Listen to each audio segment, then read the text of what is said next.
It's your eye health experts, Prevent Blindness Texas, and welcome to Eyespiring, a conversation about all things vision and life. Hi, and welcome to Eyespiring. I'm your host, Heather Patrick, the CEO of Prevent Blindness Texas. Today is a special episode because we are going to look back over the last year, talk about some exciting things that have happened with PBT, and some of our favorite episodes. Monica Guerrero, my VP of Programs and Strategic Relationships, is here with me. And so just in case this is your first time, it's a great episode to join. But we are here to prevent blindness and preserve sight. That is our mission. We serve the whole state. And really, at the end of the day, the work we do is to connect people to the care they need across our great state of Texas. All right. Monica, are you ready? We're ready. All right, Monica, let everyone know, how long have you been with Prevent Blindness Texas? This June will be 24 years. Wow. I was trying to do the math. I started in June. I'll never forget that day. Yep. That is awesome. Well, we are glad to have you. Monica is a key to everything we do and an incredible teammate and leader for PBT. All right, so what we heard from the experts over the last year, one theme we have repeatedly heard is that eye health is not separate from overall health. It is essential to it. So when you think about that, while I believe that is true and something we obviously embrace and promote, do you think that is the case for everyone else in healthcare? Do you think they see it that way? I don't think they see it that way until we bring it up. Mm-hmm. And so I think after having multiple conversations with just our partners across the state, mm-hmm. once we start talking about the topic, then it's something that it's sort of like that aha moment where it's like, you're right. I can't do anything without my glasses, my contact lenses, my kids who wear glasses. Now that I see how much better they're doing in school and just in everyday life, I see what a pair of glasses, how it can make a difference. Yeah. And so I think, it's one of those conversations that unless it starts affecting you, you don't talk about it. But I think it needs to be talked about more, right? And so I think this is why PBT is here. That's our goal. Yeah. One of the themes from guests like Dr. Garza or Dr. Syed is about early detection and how important prevention is, and also marrying that with innovation, new technology, and equity. Right. So as you think about, for us, what does that look like over the next 3 years? How are we going to do that? One of our goals is always to try to bring eye care and vision care to everyone, and not just to those who are underserved. But, I always say screenings for me are important for everybody, whether you have insurance or not. Mm-hmm. I think a lot of people are not aware of the vision coverage benefits that they may already have. And then those that don't have it, the opportunities that they can get by working with Prevent Blindness and applying for our services and getting a free eye screening, that we can help them see better. And so I think it's equal across the board. But for me, I think it's always just building that trust for everybody and making sure that everybody in the community is represented. Yeah. After everything over the past year, if you had to summarize what eye health is whole health means in one takeaway, what would it be? That vision affects a lot of our body, and we just are not aware of it. The conversations that we've had about diabetes, blood pressure, heart, it's all connected. And I think, people really underestimate the importance of a dilated eye exam. Yeah. And I always tell them, getting a simple dilated eye exam can tell a lot about you, your health, and maybe things that you should be aware of. Yeah. So, I always tell people, don't be afraid of the drops. And that is the key takeaway for today. Don't be afraid of the drops.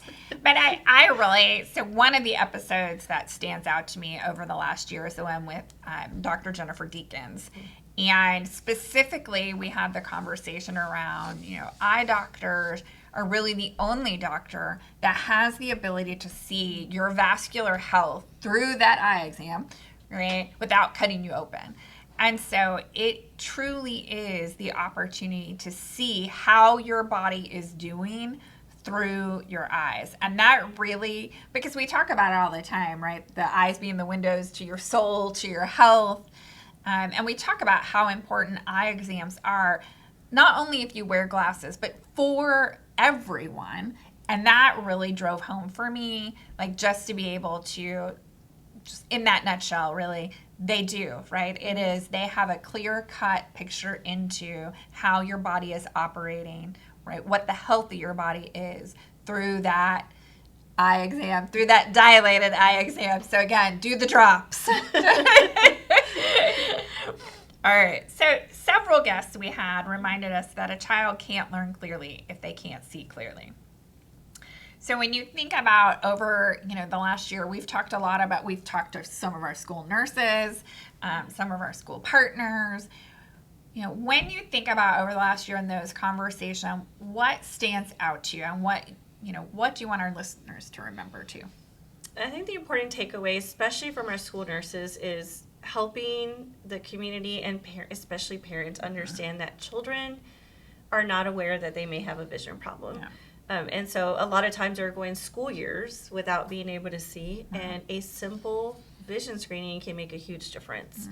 And why? What does bad vision, right, impact for a child potentially? Yeah, I think about the kid who says, or who comes back, or the parent who comes back and says, now I understand why they kept asking to be moved up to the front of the classroom. Yeah. They couldn't see from far away. And now they're not having to do that because they can see. Yeah. It's also a proud moment to hear whenever the parents start talking about how the kids, you don't have to remind them anymore to put on their, like I know my daughter, I don't have to remind her anymore to put on her glasses. It's just part of her routine. Yeah. And, it took a while, but it's, if you get them into the practice of, your eyeglasses are important, yeah. You can't go the school day without seeing them. It becomes important to them, yeah. Right? And so it's really relaying the importance of that message to not just the parent, but to the child who's wearing the glasses. Yeah. But yeah, the amount of kids that don't know they can't see, it's always, our vision screenings are a couple of minutes. And whenever it's time to start covering the right eye and the left eye, and at that point where they realize they can't see, for me, it never gets old. Mm-hmm. It never gets old. Like, I'm just like, how did they do it? Like, how did they go all the way through the 5th grade without being able to see? Yeah. And, for them, it's always that moment when they realize they can't see, and it's almost like they're trying to process, I can't see, so what do I do next? Right. How am I going to be helped? Am I going to be able to do better in school after getting my glasses? But it's sort of like this, this run of emotions that just kind of goes through their head, and you're going along with them. Mm-hmm. And all this happens like in 4 or 5 minutes, yeah. And you're like, oh my gosh, what a rush. But then whenever you hear the nurse say, the world of a difference those glasses make once they got them, especially if we're that person or we're that organization that's helping them to receive the care that they need, makes it even more special. Yeah. I think about the kids that struggle and their behavior, they act out, and again, their confidence, right? Everything changes that moment that they realize, this isn't me, this is, I can't see, and things change for them then, right? And I think it is the miracle of glasses, right, for a couple $100 to change that pathway truly for a child, to go forward in their learning journey, I think is worth the investment every single time. Right. And, and Prevent Blindness just doesn't help with the vision screenings, but if the school nurse encounters barriers to receiving care for the students, that's where we also come in. Yeah. And so whether it's cost, lack of knowledge, just really helping the parent to understand, that's also part of our role. Yeah. So when you think about, over the past year, and certainly over the years you've been doing this, what do you think are the key points both Nurse Summers and Dr. Lohman talked about, and you just said it too. Kids don't know what they don't know. And frankly, parents don't know what they don't know either. If you didn't wear glasses or you didn't have to go through this process, right, you may not know what the signs and symptoms are. So we talked a lot about that too, and I think it can be a little scary when you realize, oh, right, there is an issue. So what happens? How do I get help? But what are kind of the 3 things that stand out to you? If parents only remember 3 things, right, what would you tell them are the key points for children's vision? If they have just become aware that their child has a vision problem, it's important to keep up with it every year. So one of our messages is to tell them, getting a pair of glasses is not a one-time deal. Like you have to or come to us if you need help or if you need a resource to be able to go every year, because prescriptions change. Yeah. You may have a child who has, +2, and then the following year it just goes up and up and up. So if they need the resource, they can come back to us. Yeah. And don't be afraid. So the second message is, do not be afraid to come and ask us for help. This is what we're here for. Yeah. We're here to support your needs and whatever we can do to help as far as your eye care. And then the third is, if you need help understanding when you take your child to go get the eye exam, don't be afraid to come and ask us for help on maybe it's questions that you should be asking. Or maybe you start noticing things that are different about your child after before and after receiving glasses. But if you need help coming up with questions to ask your optometrist or ophthalmologist, we can also help to support that part. Yeah. So over the years, especially this past year, what do you think has changed the most in serving families and children? I have seen there is an increasing need. We know there are reports out there that, there are increasing rates of children who are needing eyeglasses and eye care, and we're seeing it in our screenings. I mean, post-COVID, we started seeing the referral rates go up, and but that's that we're here for them if we need to support them. But also the schools. I want the schools to know that we can also help to support, whether it's like training, education, resources, if we have volunteers available to help provide support for the screenings, that we're here for them as well. One of the areas that we've been engaging in a lot more are like the family nights or the family engagement nights and the educational part.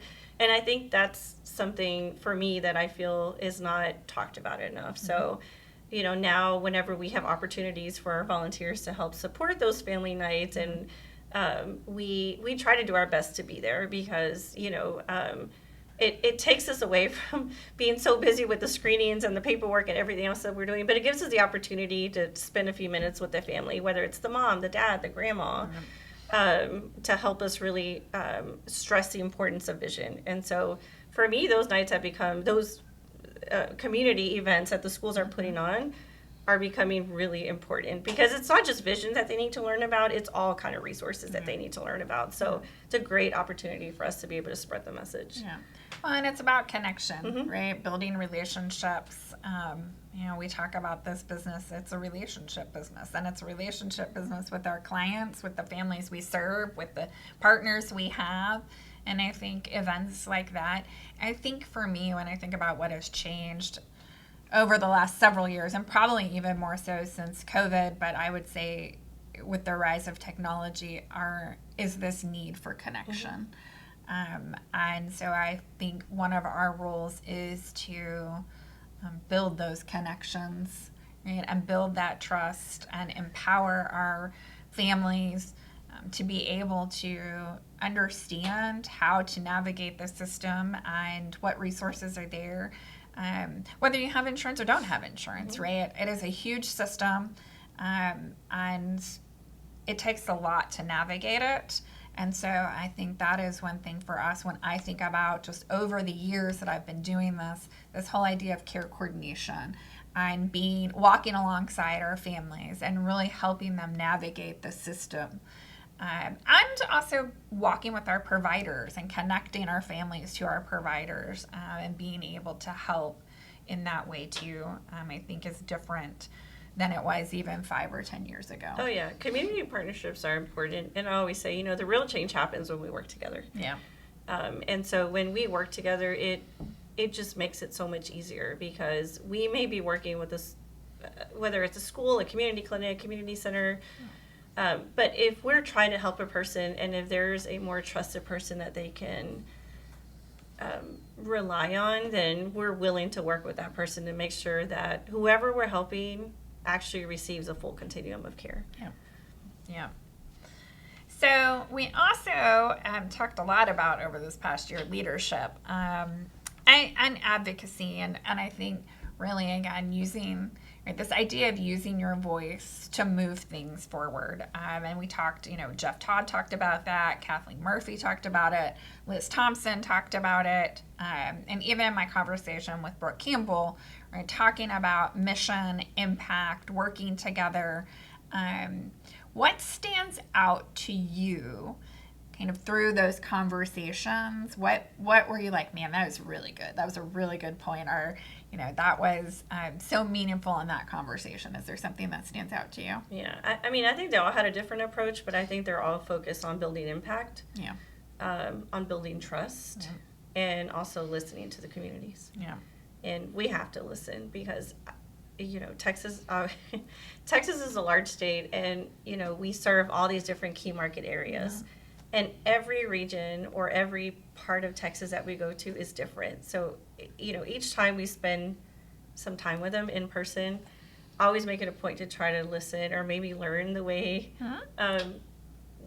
things are being done in that area. So then that way, when it's time to either work with them or maybe help their clients, we have to adapt to the ways that maybe they will better respond. Yeah. And so listening to the communities is it's important, very important. Yeah. And then also building that impact. So, and then, building the trust. I mean, when we're spending time with our partners, that's how we build trust in our partnership. Yeah. It doesn't happen overnight. Yeah. Sometimes it can take months. Sometimes it could take years. So I think patience is also a big one. Yeah. It may not work, and maybe they tell us, Monica, hey, maybe we'll revisit this in 3 months, and I'm like, 3 months? I'm like, no, I want to do it now. But for whatever reason, I have to trust that 3 months from now works better for them than now, and so it's always making sure that we do revisit, and that we don't leave them just sort of wondering what happened to Prevent Blindness, but that we come back. Yeah. And I just feel like sometimes whenever we they ask us to wait, and whenever we come back, it just works so much stronger, because then that means that both parties are ready. Yeah. And whenever we're ready, we do big things together. Yeah. Yeah. I love that. When I think about the conversations, I think too about collaboration, right? And how important strategic partnership and collaboration is really in the world of healthcare, but especially in the world of nonprofit healthcare, right? Being able to collaborate, bring those resources together. That's where I see innovation happening. And I think you're right? All of those kind of point to building our impact, but together, right? There is no one organization that can do it alone. And I think that was, when we talk about leadership too, it's, thinking about the team, and it all comes back to cultivating and fostering those relationships, right? And moving towards the vision of what you want to accomplish. One of the things we talked about too is advocacy, especially with Jen Deacons. And so when you think about advocacy, over the years, we haven't been super involved at the state level. We've always been connected at the federal level because of our national team. But what do you think about advocacy? And as you think about, especially the next 3 years, where do you see us going? I know we talk a lot about awareness and education, but advocacy is just as important, because, I always say awareness is not enough. Advocacy for us, it's really about helping to change systems and really helping to increase access for everyone. That also doesn't happen overnight. That can take a really long time. But it's something that I feel is doable, and I think we can do it. We are doing it, like you said, it may be on a smaller scale, but I think, especially in the next 3 years, I see us maximizing that impact of what we can do on an advocacy level, and making sure that, people that are falling through the cracks are no longer falling through the cracks, and it's really helping to improve that part for them, especially children. If anybody should be helped first, it should be kids, because we need to start from a young age so we can help develop those habits as they grow, especially as they become young adults, working adults, aging adults. And so our goal really is to help move the needle from the beginning to the end.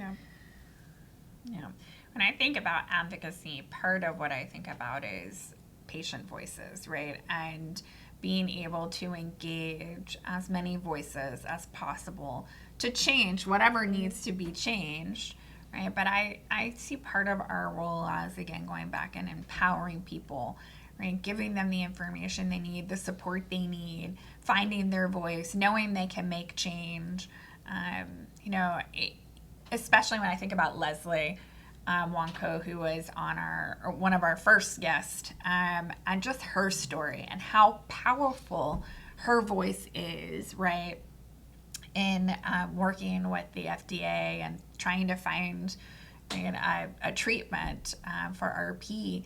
But I just think, she is a great example of using your voice to change something. And we all have that ability. And that's one of the things I love about this organization. And I think when I think about the next 3 years, really being able to drive that, build our structure to bring more people to us so that we can use our voices to change whatever needs to be changed to help, I think, everyone have a better sense of eye health and access to the care they need. I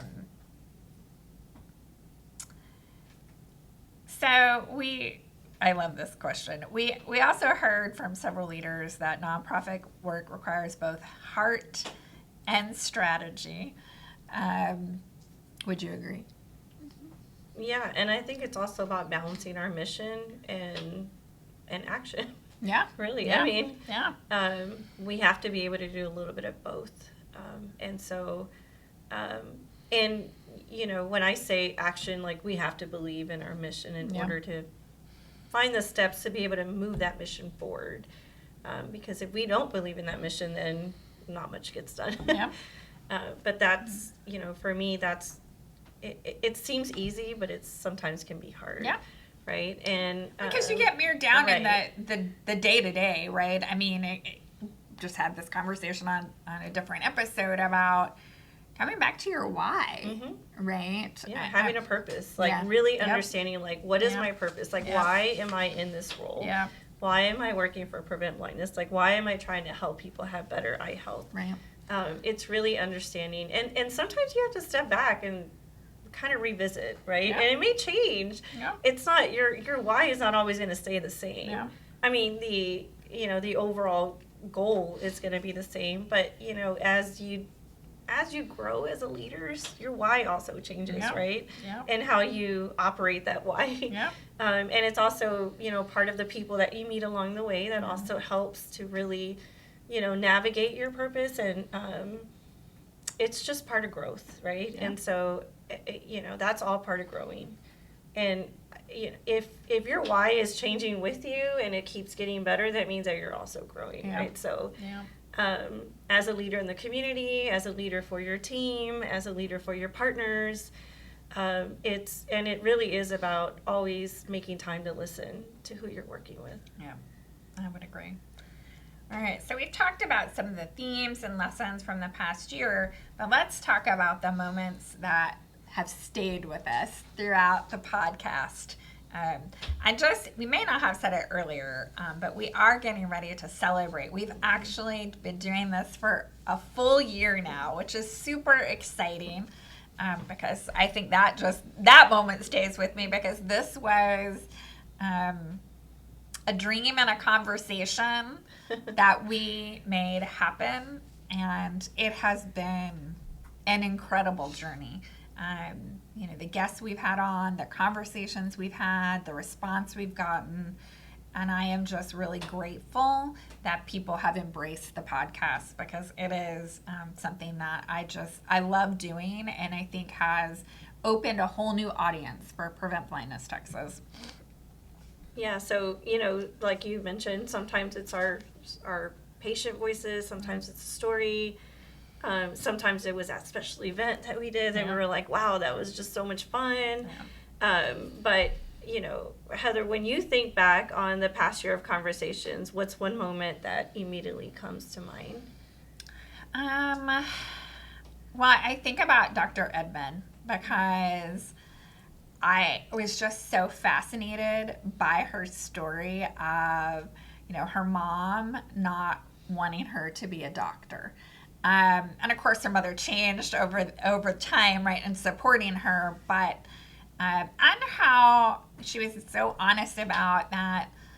You want to network while you're in med school, but at that time, her support system was very small because of how cutthroat the competition was.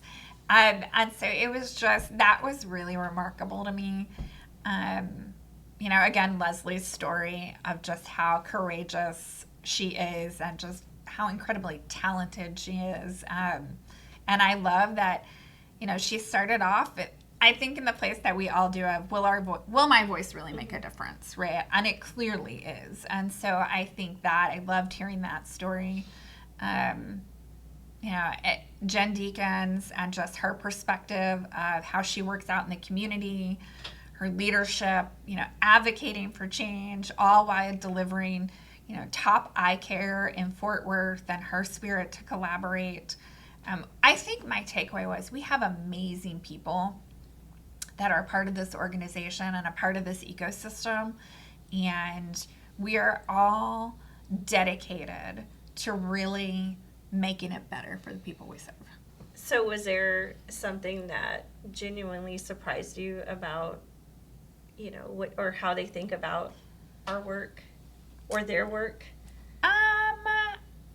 I don't know that I was surprised about, their work or how they thought about our work, because I think everyone understands how important our work is. I think what was some of the aha moments were, like with Dr. Martinez, right? Mm-hmm. And, how we got from one place to vision, and how vision is connected to population health. And, I think it goes back to something you said earlier, is that we bring that to the table. Like, we, challenge people to think about eye health differently. And I think that when they step back and they really do start to think about that, they're like, immediately, yes, we need to include this. We need to find a way to make this happen.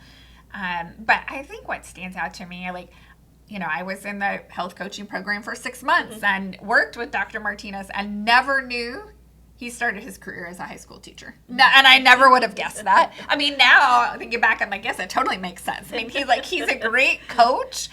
But I think that has been the coolest part of doing this, is people that I knew really well, I learned something.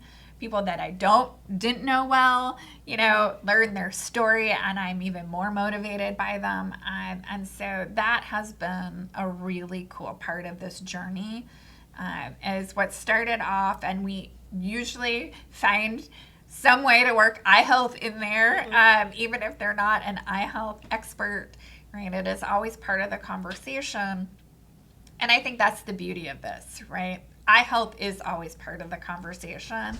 And then we've woven in, leadership and life lessons and just fun things too. And so it really has become so much more, while always being anchored in why eye health matters to us. Right. And, I think the way you've always asked or, kept us up to date about the podcast, but you would always ask the entire team, is there somebody that you feel would be, a great guest on our podcast and would contribute, a different perspective to help contribute to the conversation of eye health? And so now whenever, I'm kind of, everybody does the scrolling through the Instagram. But, when I'm going through different profiles and I'm like, wow, this person would be a really cool guest on our podcast, right? And your brain just kind of starts thinking, differently. But, what we're really doing is we're really helping to make the connection between different topics and how that integrates into vision health, right? Yeah. So was there a guest that left you feeling like super energized, like after this podcast, I'm going to go run a marathon kind of energy level? I mean, a lot of them, I think two that stuck out to me. So when we talked to Dr. Syed, right, so Misha, our former board chair, you work with someone on a regular basis, and again, it's kind of that day-to-day.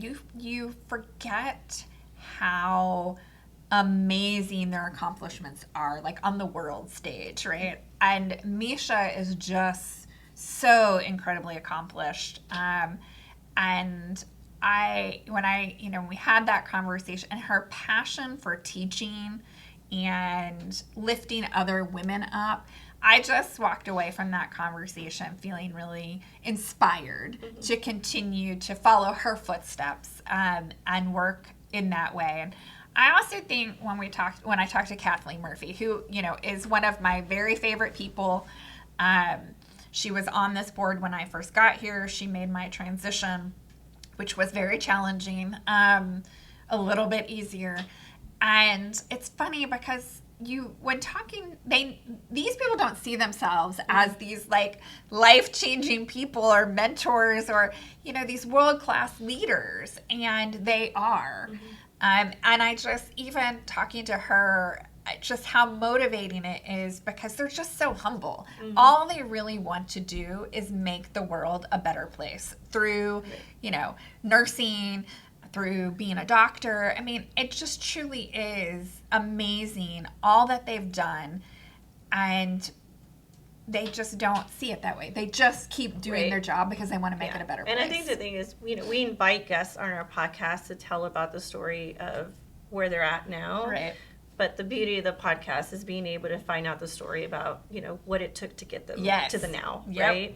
And so that's always really cool to see, all the schooling that they had to go to, and maybe some challenges, and maybe people telling them, no, you cannot be a doctor, and and just sort of and overcoming those barriers to get to where they're at right now. So that's always the interesting part to learn. And because, like you said, you may email these people all the time or talk to them, but you really don't know what it took to get there, right?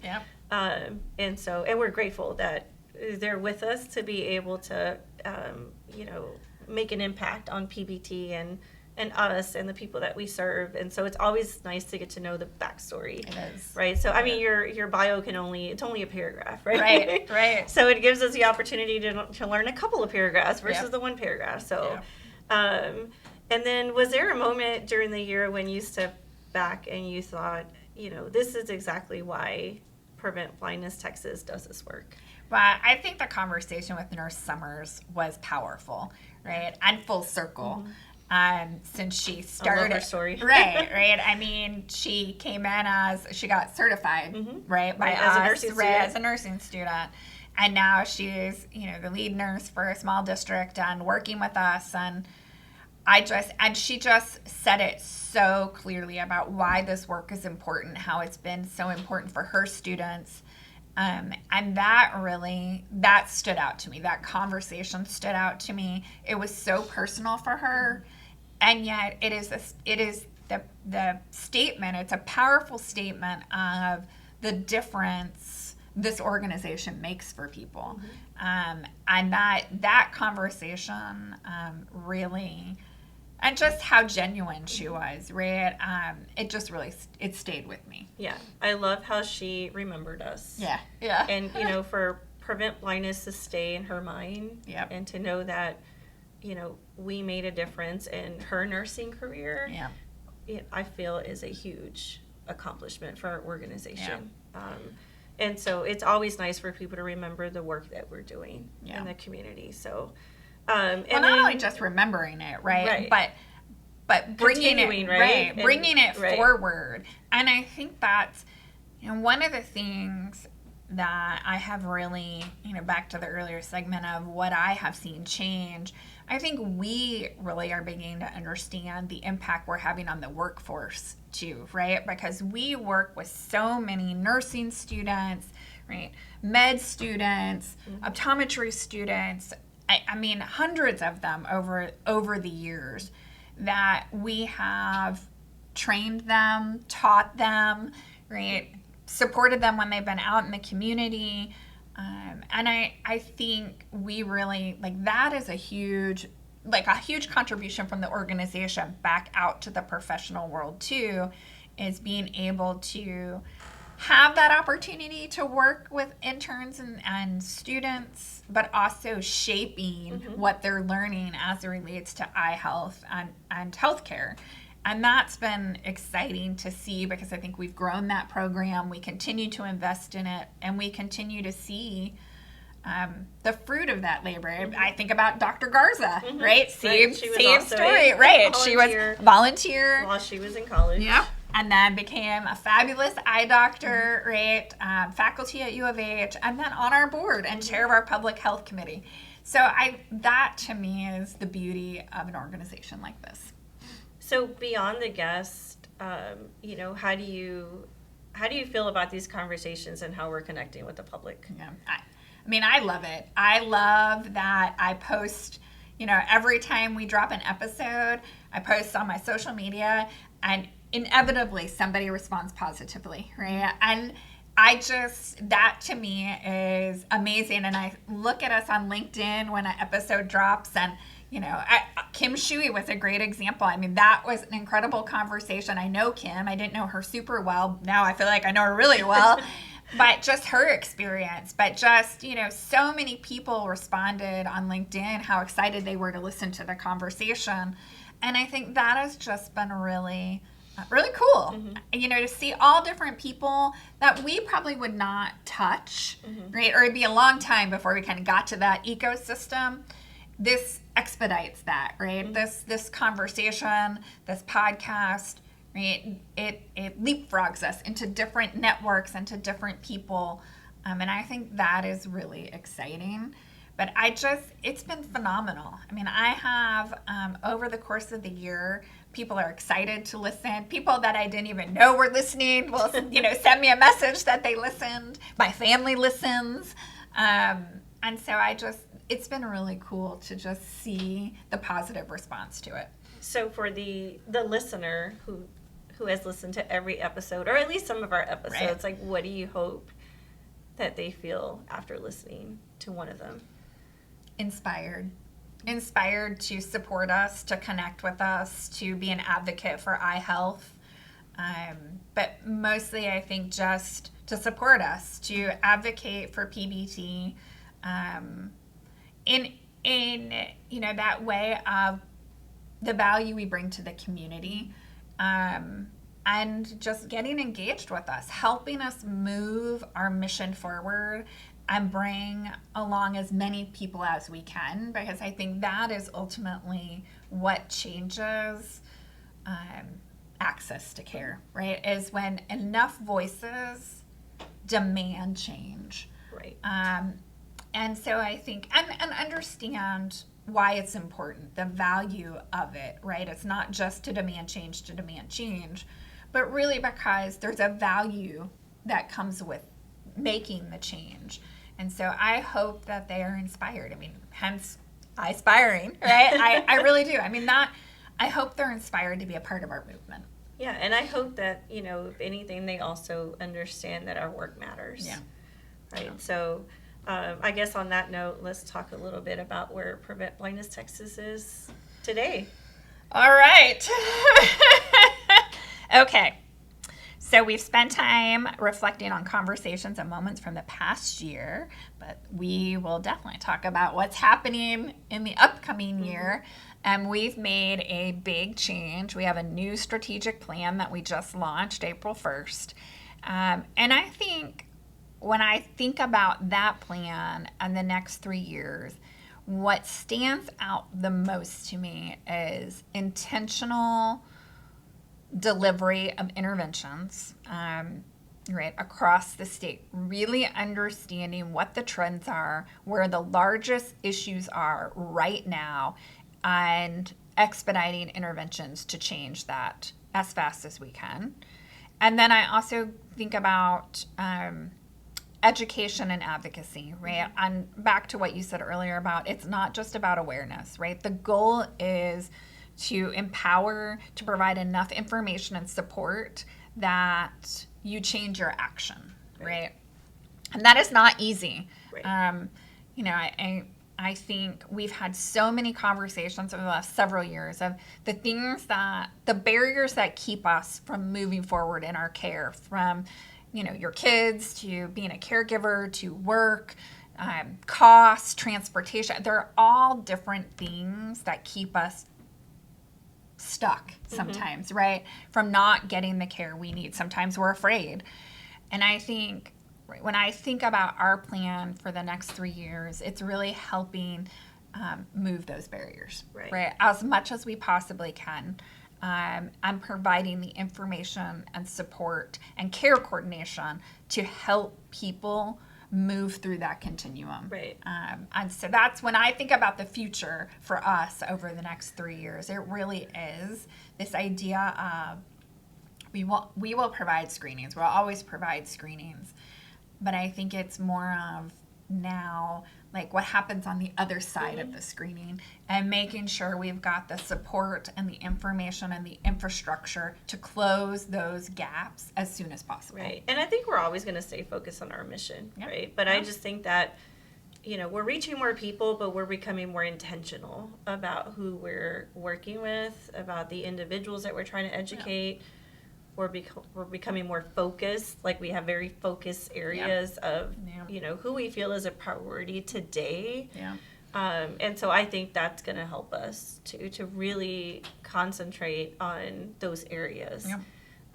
You know, like you mentioned, we're still going to do screenings. We're still going to help people. But, you know, our work is just going to become more intentional. And I love that because then I feel like we can spend more time with the people who we feel need the most vision care like now, right? So and I think that's kind of the beauty of the way we've laid it out, is it gives us the opportunity to be very intentional and very focused on those populations that are at highest risk for vision loss and how we can respond to them, but also keeping this place of, right, everybody needs to learn about eye health. I mean, if that is one thing I have learned on this job, is we know the connection between eye health and overall health, right? And we also know how, you know, the healthcare and even the insurance component kind of separates vision out. And you know, subconsciously it's saying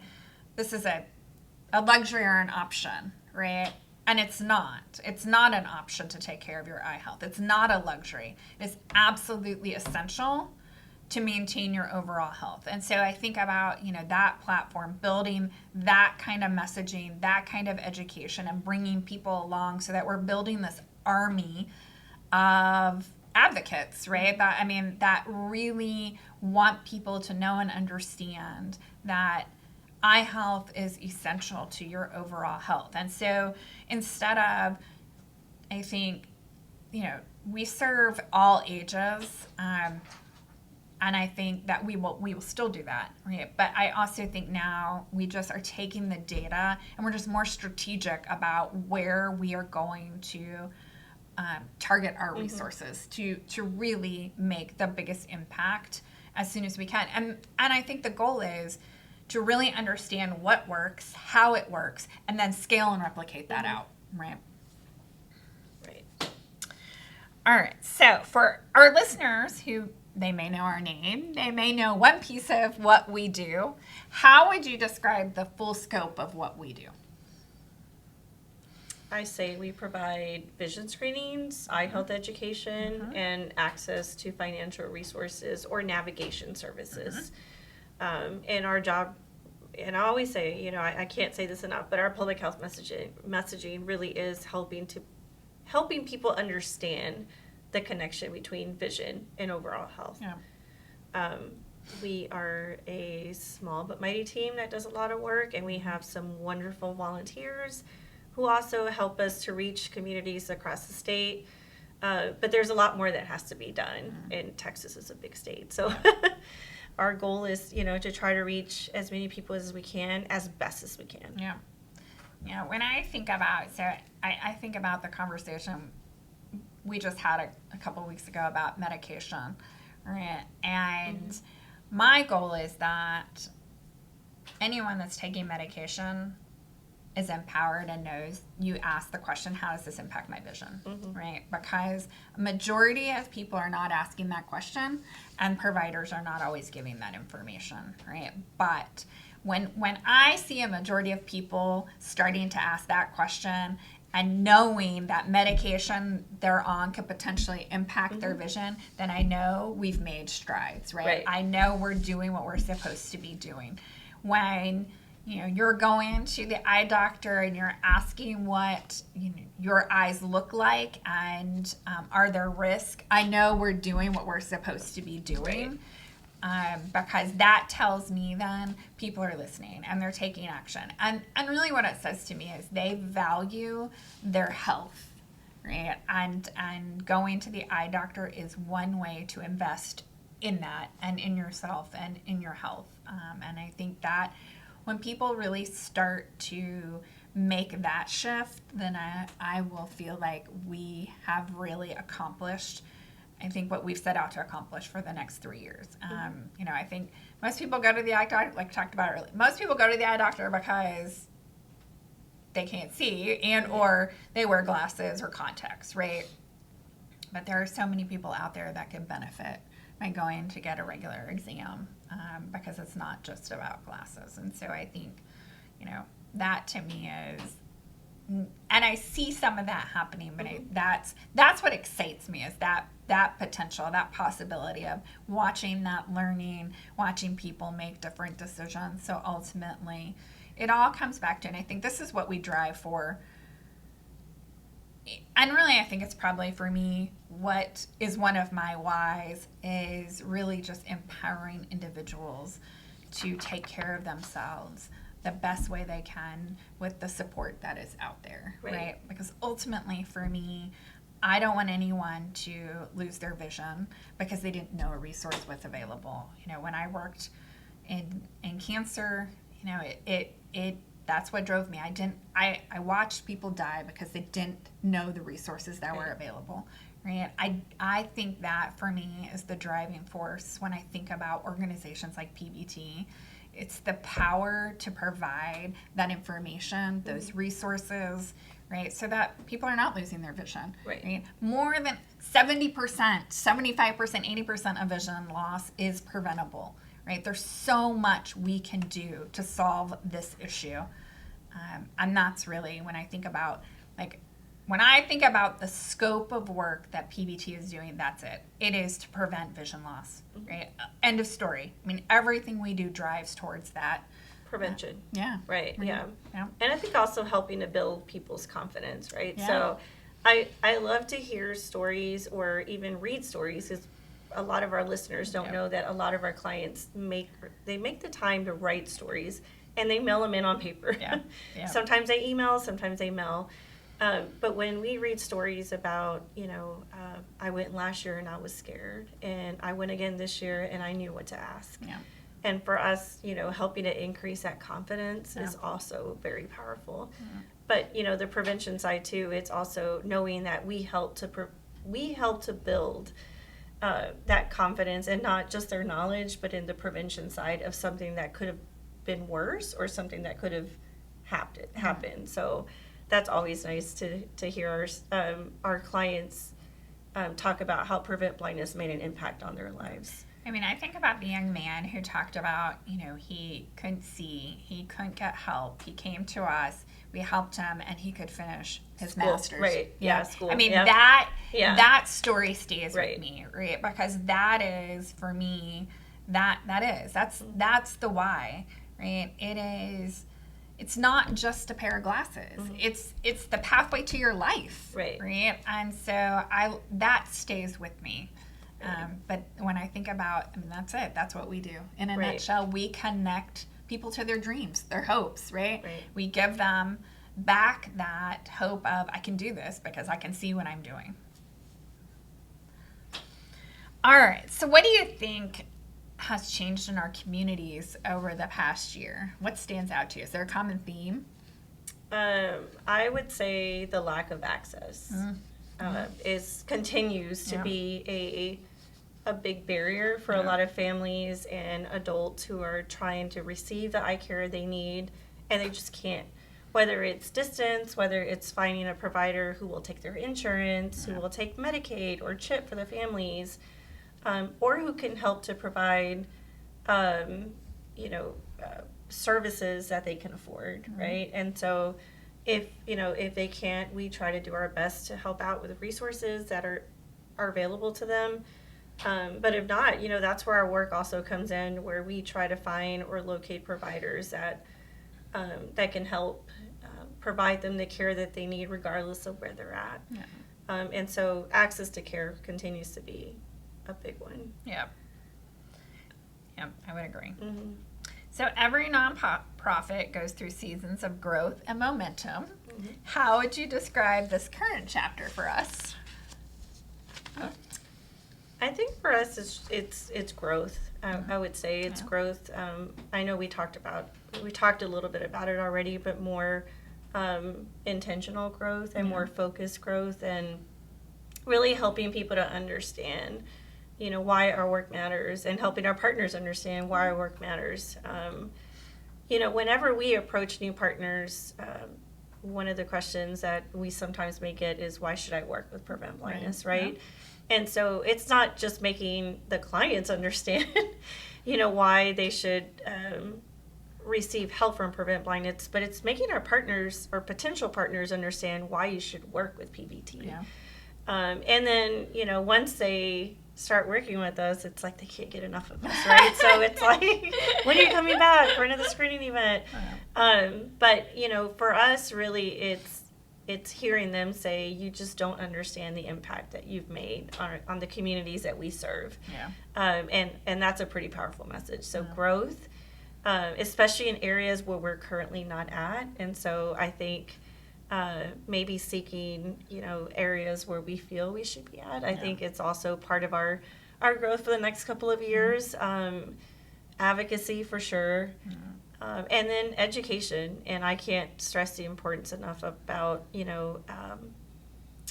the need for education across everybody, not just kids, but, children, families, adults, and even aging adults, because I feel like the needs for working adults is so different for aging adults, right? But it's also helping them to understand, whether it's that client who has Medicare and says, well, they say the eye exam is covered by eyeglasses. Can you help educate me a little bit more? And, kind of what you talked about was the care coordination part, was like really helping clients to navigate the different, because for some people it's difficult. And so it's us taking the time to be able to navigate them towards the pathway to actually reaching, the end goal, which is for them to get the eye care that they need. Well, and I think also too, I mean, we've heard this feedback. We've heard it from people that are part of PBT, that were outside of PBT, but this desire to have this coordinating body, right?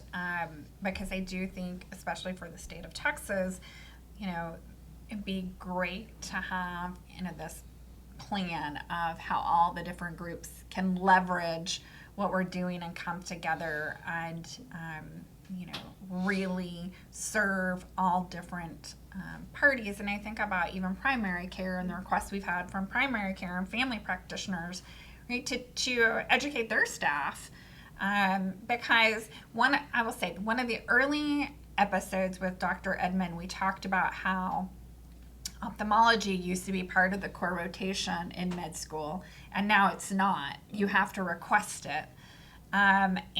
That stood out to me. Wow. Yeah. And so I think that, like, all kind of it kind of just continues to send the message of it's optional. It's not part of the core component, right? And I think there are, primary care doctors and family practitioners that they don't know all the resources that are out there that could help their patients on the. I mean, they have to know so much already, right? And they only have a limited amount of time to have these conversations. But I think for us, that side too, not forgetting, right? It's not just kind of the general public, but it's also working with our providers to educate them on the resource we can be to them and to their patients.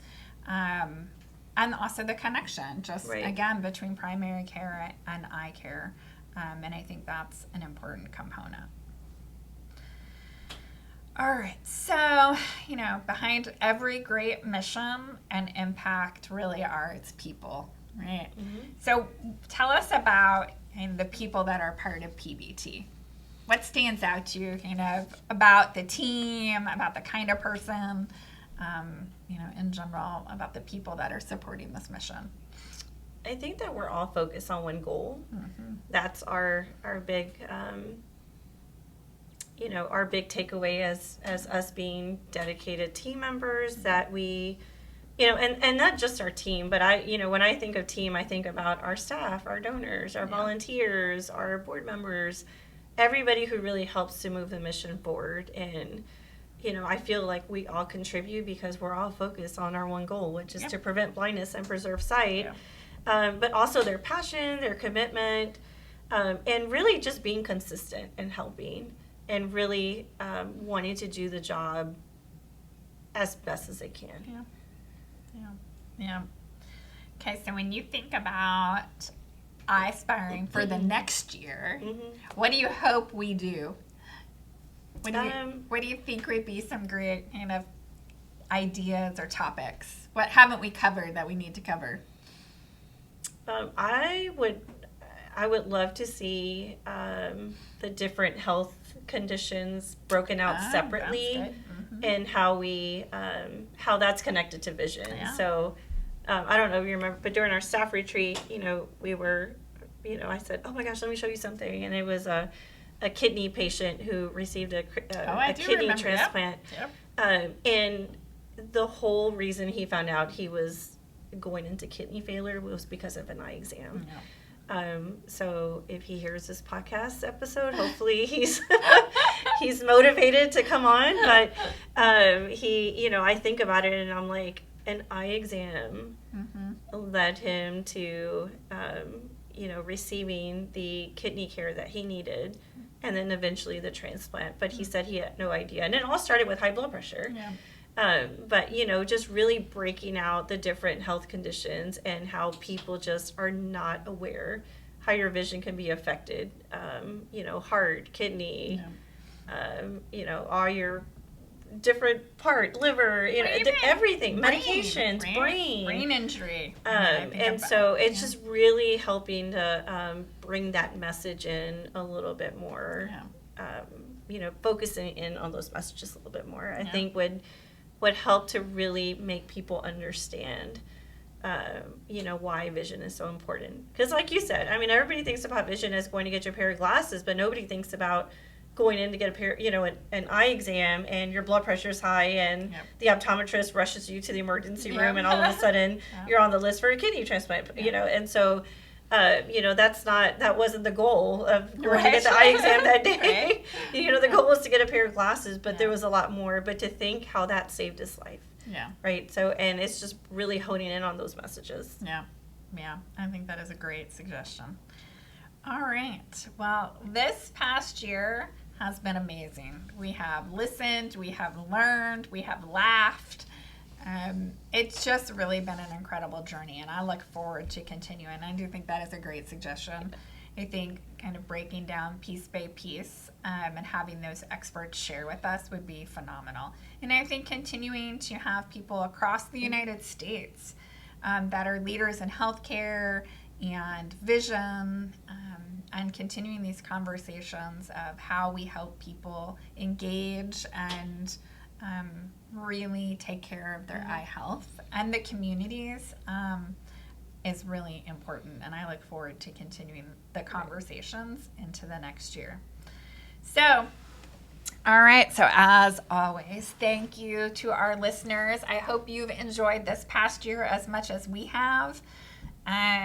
Always, you can join the PBT family. We always are looking for volunteers, for advocates, donors. Come participate in our events across the state. And so just reach out to us. We'd love to have you join our movement and the PBT family. And you can follow us at Eyespiring, and we always end with, tell us what your vision is. Thanks, and have a great day.